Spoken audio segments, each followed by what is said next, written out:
They risked everything to prove their loyalty.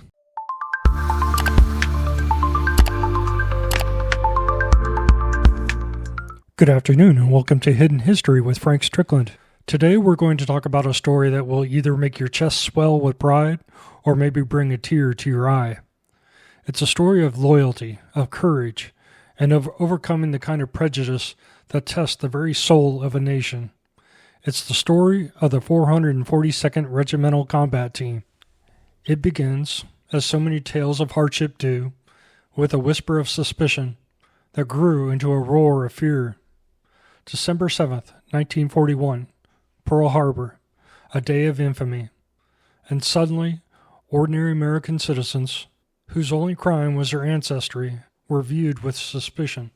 Picture this: men, women, and children, American citizens, born on this soil, who came here seeking the American dream, were rounded up by Democrats. Their homes abandoned, businesses lost, lives uprooted, internment camps, barbed wire, all because of the shape of their eyes or the color of their skin. But listen to this. In those very camps, in the shadow of that barbed wire, and in the sun-drenched fields of Hawaii, a fire burned, a desire to prove, beyond any shadow of a doubt, where their loyalty lay, to America. So, in 1943, a call went out, a segregated unit, Japanese Americans, the 442nd Regimental Combat Team, and they flocked to the colors. They came from the sugarcane fields of Hawaii, from behind the fences of internment camps. They came to fight for a country that had, in its fear, turned its back on them. Their motto: go for broke, risk everything, a gambling term, and they did. They trained in Mississippi, these sons of the rising sun, and the land of Dixie, preparing to fight for freedom, not just for America, but for their own rightful place in America. Then, to the battlefield, Italy, the mountains, the mud, the blood. They called them the Purple Heart Battalion, before the full regiment even arrived because of their terrible casualty rates. They clawed their way up the boot of Italy, proving their mettle against a determined enemy. But it was in France, in the bitter autumn of 1944, that their legend was truly forged. The Vosges Mountains, cold, wet, German strongholds. They fought like tigers, liberating Bruyères, taking Biffontaine, every inch a struggle, every life a sacrifice. And then came the Lost Battalion, a Texas unit. The 1st Battalion, 141st Infantry, was surrounded and trapped.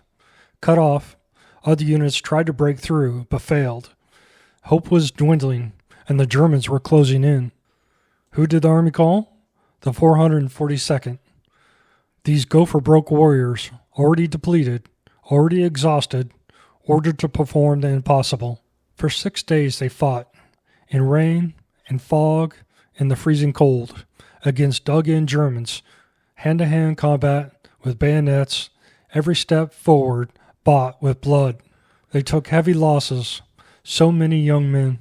But on October 30th, 1944, they broke through.